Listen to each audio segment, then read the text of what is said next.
So pleased to have with us this morning our representative for the 37th Congressional District. She is a longtime community organizer, the founder of the Community Coalition. She serves on the House Committee of Foreign Affairs. She's chair of the Subcommittee on Africa, Global Health, Global Human Rights, and International Organizations. She's on the House Judiciary Subcommittee on Crime and Terrorism, and she is a health professional. That's what she did before she went on to become the chair of the Congressional Black Caucus.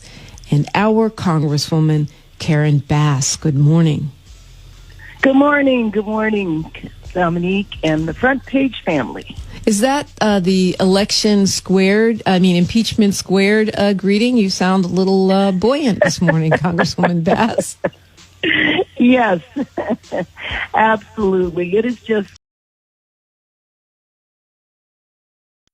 such an incredible, shocking 2 weeks. I just don't even know what to say. We can't get to Wednesday fast enough. Yeah, Wednesday being Inauguration Day. Are you going? Absolutely. There's no way I would miss it because, I feel like, how dare they try to intimidate people from not going to the inauguration where we all get to witness history. I'm sad that it's not going to be the full public celebration that it should be. But why is that?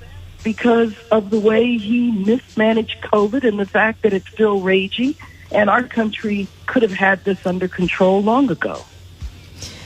Yeah, I mean, this is my feeling, and I know you were a health professional for many years, and I don't know if you know that I lost my mom, not to COVID. No. But she died at the end of October, and it was just so infuriating because the family couldn't go see her. And, I know it seems like I blame Trump for everything, but the fact that, you can't go see a loved one in a hospital, the straight line goes directly to his lack of leadership. The fact that, we could be losing 90,000 people in the next month to COVID, it's a straight line, in my opinion, straight to our president. Well, no, there's no question about that. And just think about that for a minute. The major responsibility, the number one responsibility of a president is to protect the country. And he has shown no concern at all. You've never even heard him express a word of empathy, sympathy, concern for the fact that on his watch, in less than 1 year, over 300,000 people died. And he doesn't even acknowledge that they ever existed, let alone that they died. When you put it that way, it is quite stunning. I mean, as an individual citizen, you think if one person died and it was your responsibility, you'd be really upset about it, let alone 300,000 and counting. So yes, you'll be at the inauguration. You're not. Are you going to use your expense account to buy a bulletproof vest, as was reportedly recommended to lawmakers? No, I'm not. I mean, I certainly have increased, my security concerns and how I operate. But you can't allow this stuff to paralyze you. You absolutely cannot. That's exactly what they would like. And we can't do that. I mean, next Wednesday we will see the swearing in of President Biden and the swearing in of Vice President Kamala Harris, our senator, the first black woman to be the Vice President of the United States. There's no way I'm going to miss that, or that these people are going to keep me away. But I will tell you, though, Dominique, that you should see the Capitol. Because I don't know, the only place I have seen this many soldiers is in a base or overseas, because there are hundreds, and I know there will be thousands of National Guard and other security forces around the Capitol. They're already there. You can't get anywhere near the building. So I believe that it will be safe. Now, having said that, there are very specific groups calling for armed protests leading up to and during the inauguration. It's just incredible how this country, under this guy, the same guy that didn't care that 300,000 of his people died, he has allowed white supremacist organizations to really rise, organize, get powerful. And you saw what happened at the Capitol, and I'm not shocked that we're finding out that there were members of the military, members of law enforcement, and it appears as though they had support from members of Congress. So we will get to the bottom of this. There will be a full 9/11-style commission that investigates what happened last week at the Capitol. Yeah, I was thinking South Africa, Truth and Reconciliation. I mean, and because I worry about you. I mean, I saw you on CNN, and so I know that you said you were not in direct danger during that siege, as far as we know, right? But the fact that they found Clyburn's secret office, the fact that, we're hearing these reports about these reconnaissance tours that were being given by sitting lawmakers the day before that attempted coup. And I don't call them protests because to me, the intention makes the difference. I mean, the arms make a difference too, but the intention, if your intention is to overthrow a government and kill lawmakers, that's not a protest, whether you're armed or not armed. In my opinion, that is either an insurrection, a coup, or just straight up murder. Attempted murder. That's right. And that's actually why, to me, it isn't a Truth and Reconciliation situation. It is a prosecution for numerous crimes. And the fact that they were so bold, that's what really absolutely angered me. The fact that they would take their pictures, photograph themselves, was just shocking. It showed to the extent that I don't know if they're under a spell or what it is, why they would think. Dominique, that the Capitol has been closed to the public since March. It has been a complete ghost town. No one is allowed in the building. And so as far as I'm concerned, every single person that put their foot in that building should be arrested because they were violating the law. The building has been on lockdown because of COVID. Yeah. Well, but you're okay. I mean, I know aside from the fact that, you might not have been in the chamber, it's still pretty traumatizing. And, Alexandra Ocasio-Cortez pointed out that she didn't feel super trusting of some of her fellow lawmakers. Right. No, absolutely right. It is definitely disconcerting, and especially because you do look around at your colleagues and go, well, which one of you? But we actually have now metal detectors to go on the floor of Congress. So understand that the only people that go on the floor are members of Congress and a few select staff. So the reason we have the metal detectors is to protect us from our colleagues who insist on bringing guns into the Capitol, and we're trying to exercise their right to bring guns on the floor of the House of Representatives. Yeah, I saw a report where some lawmakers were trying to go around the metal detectors. And I think, that's extremely problematic, not because I'm against the Second Amendment. I'm actually a defender of it. But if you guys are possible collaborators and you might be the problem, then no, you can't have a gun around other lawmakers ever. Right, absolutely.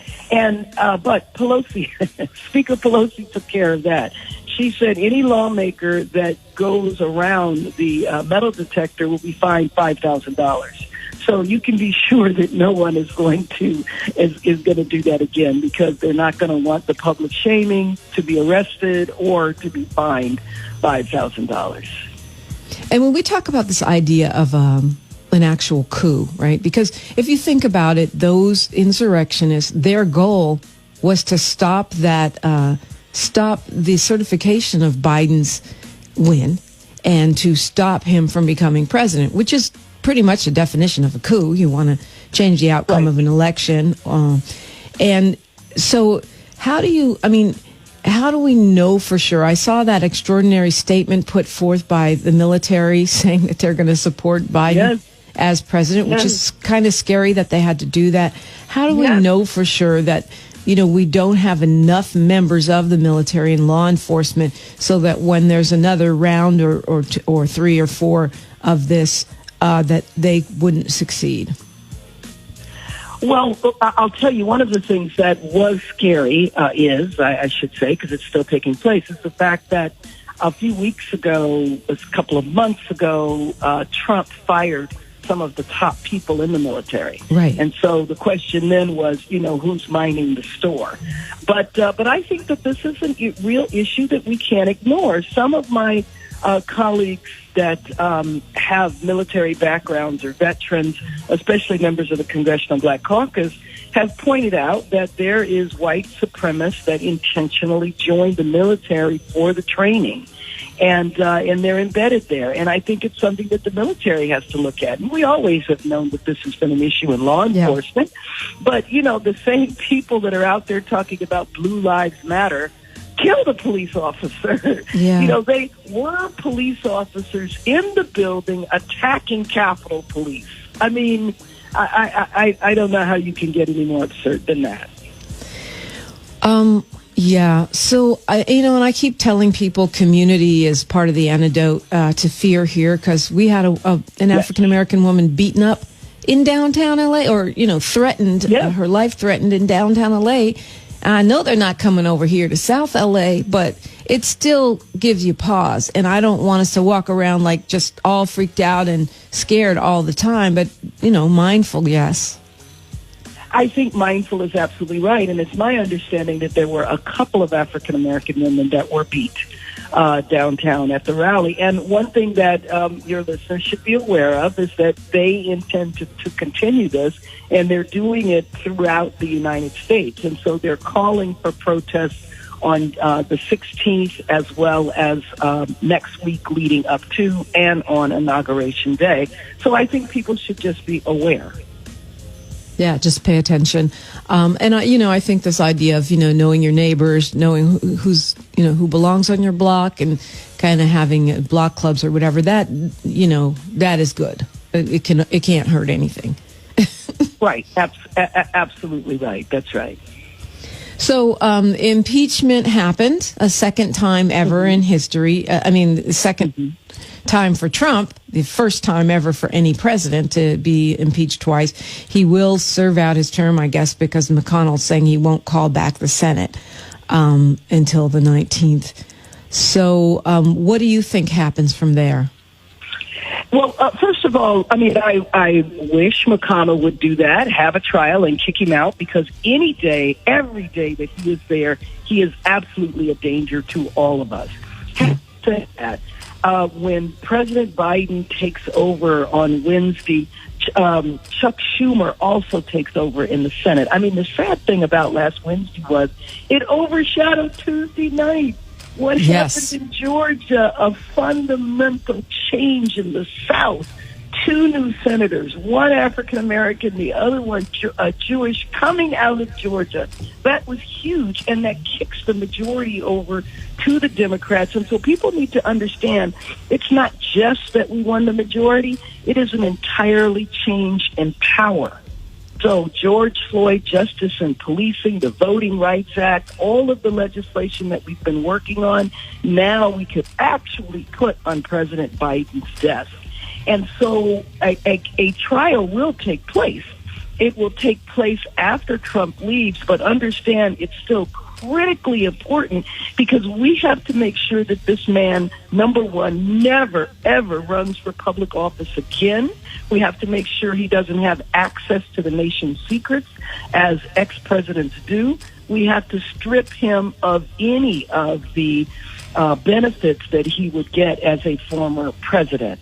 And this is absolutely critical that it take place. And so it will take place under Democratic control, so it will not look like the last impeachment. And I think we stand a chance of getting Republicans to vote, because you know that they want this man off their stage, because they're under siege by him and his supporters as well. And if they do muster the courage, they will vote to convict. And this man will at least be marginalized and hopefully thrown into the dustbin of history. Yeah, well, at least we know for sure he'll already go down in history as the only president to have 2 impeachments on his record.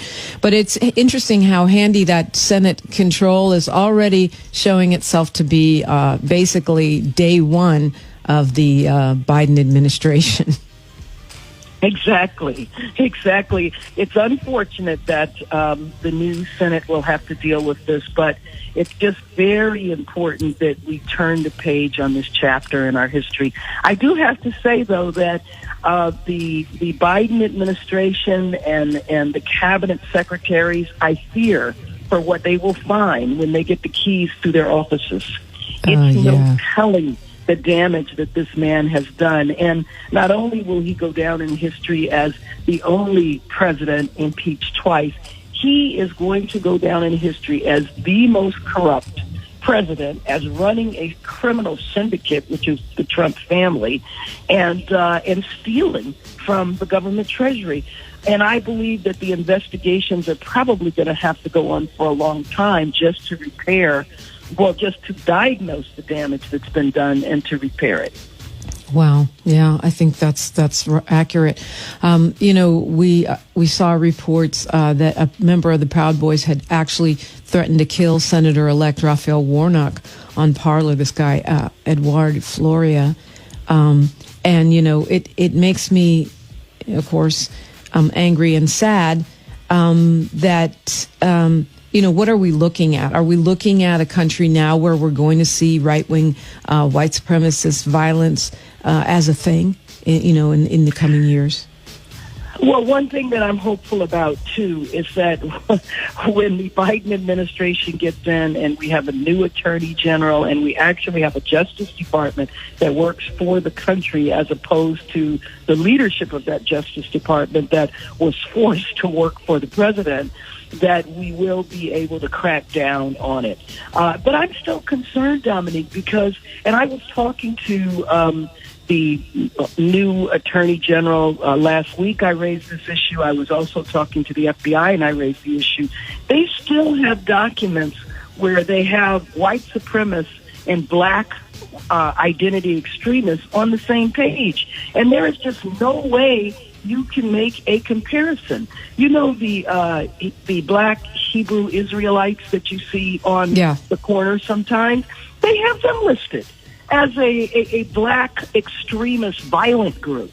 I mean, and there were some members that committed a violent act. I think you probably remember that. It was in New Jersey, Semitic. Yes. And so there is an example. But come on. You're going to compare them, Proud Boys, you're going to compare them to the KKK and some of these other crazy groups that have sprung up. And so I have raised it, and I'm going to continue to raise it, because my fear is that as long as black folks have that title hanging over them, if one black person does something, we all are responsible. And so I think of young people in small towns who are going to protest against police abuse, and having this used to crack down on them in ways that's inappropriate. By the way, that's one of the fears around creating laws around domestic terrorism, is that we absolutely need those laws. But the problem is that when you create laws like that, the real bad guys get off, and somehow black folks get looped in. Yeah, I feel like I saw Republicans teeing that up at the impeachment, because they're doing that false equivalency as if Black Lives Matter protests and anti-racist protests are the same as a coup attempt on the Capitol, which is completely ridiculous. That's why, to me, you go to intention. Even if there was looting and rioting at a Black Lives Matter protest, the intention is not to overthrow the government. The intention is for you to stop killing us, which is really, really different. And so, but that's what concerns me too. The intention, actually, of a Black Lives Matter protest is to improve the government. Right, exactly. To make the government work for all the people. Exactly. These people want to do the exact opposite, because they believe the government is only supposed to work for them. And their problem is all these other people that don't look like them that are now encroaching on their territory. So it is the exact opposite intention. You know what I learned through this one of the many things I learned through this attempted coup is that a lot of these MAGA folks are not the working class and poor white people that I thought they were. A lot of them are middle and upper class. You have people flying in on private jets, five-time Olympians, lawmakers, the son of a Jewish judge in New York. I almost fainted. These folks many are middle and upper class. They are members of the elite that don't want to lose their privilege. Oh, absolutely. And speaking about the judge's son, remember the people, the man wearing the T-shirt Camp Auschwitz, and Yes. another man wearing a hidden, I didn't know what the symbol meant, but it stood for 6 million was not enough, referring to the 6 million Jews that were killed by Hitler. These are the people that stormed the Capitol. Yeah. Yeah. I think it's clear, and neo-Nazis, white supremacists, Proud Boys, the like. I think you're right. We don't want to give them our power, but geez, they're scary. Exactly right. And when I look at the handful of African Americans in those crowds, I just wonder, what the heck are they thinking? They better keep that MAGA stuff on, because if they take it off, yeah, they're going to be the ones that get strung up.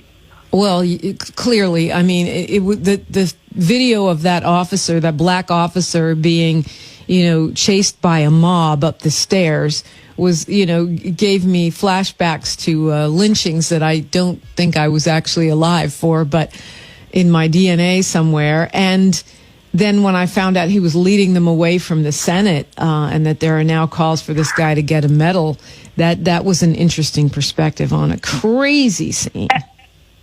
Absolutely, and you do know that they did have a noose, and they had erected a gallows because they were looking to hang Pence.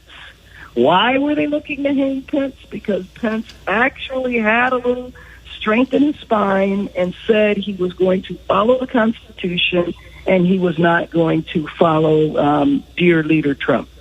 Right. I also know the QAnon has this part of their mythology is this thing about killing all these lawmakers and hanging them, and so Pence might not have been the only one. I hate to say that, but right. I hope this doesn't recur. So no, what I would think you? That they were after any of them, but you do know now that we do have 2 QAnon members of Congress. Yeah, that part. So, Congresswoman Bass, what can we, the people, do to protect you, our representatives? Oh, thank you. Well, I appreciate that, and I think right now all elected officials are sitting ducks and have to be extra careful. But we just have to maintain our involvement. We have to continue to organize, continue to be involved, and if we learned anything from the Trump era, we know that the minimum that we absolutely have to do is vote. But it's much more than voting. We have to be involved. We have to know who our elected officials are. We have to know what they do. We have to make sure that we tell them what we need.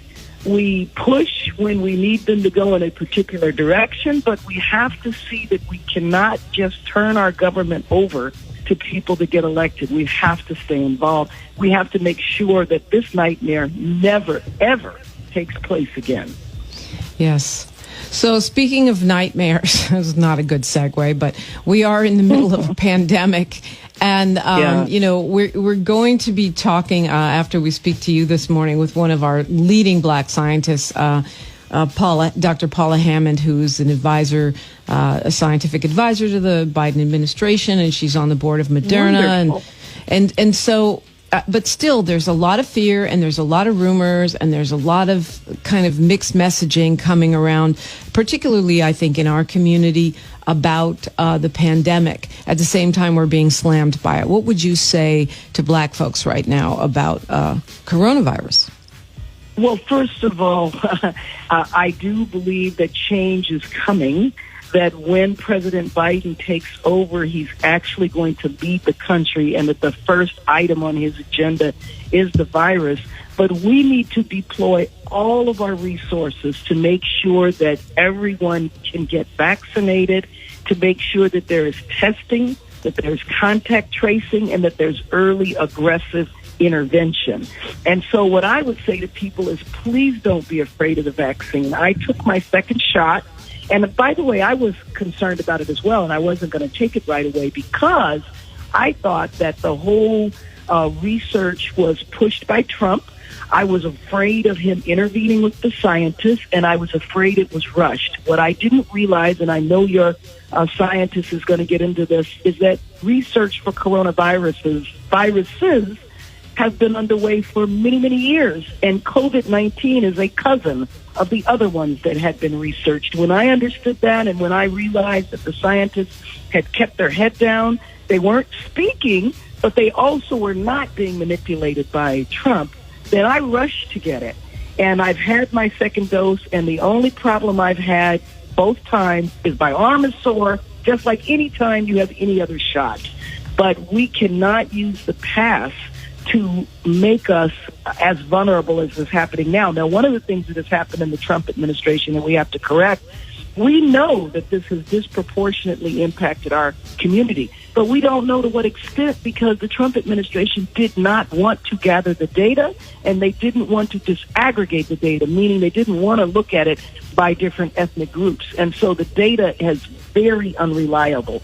So we don't even know to the full extent that this has impacted our community, but we all at this point know somebody, if not multiple people, that have died, and many people that have been COVID positive or have been very, very sick from the virus. And so if we're all at a place where all of us know somebody, that should say how massive this virus is impacting our community, and we need to do everything to make sure that we can bring this to an end. But I do believe there's a light at the end of the tunnel, but that light starts and stops, well, not starts and stops, but is about the vaccine and is about us maintaining the public health protocols of masking and distancing. Congresswoman Karen Bass, I so appreciate your time. I know you probably have a town hall or an action or a website you want to leave us with this morning. Well, yes, we will definitely be in touch. We will be doing a town hall soon. I was on a town hall the other day with Malcolm Nance. He's the former military intelligence guy, and I am going to do a Zoom town hall with him. I'll let everybody know so he can tell us about this white supremacist movement that has built up over the last 4 years, what we need to know about it, how we need to protect ourselves and fight back. So stay tuned. I will let you know. All right. Congresswoman Karen Bass, thank you so much.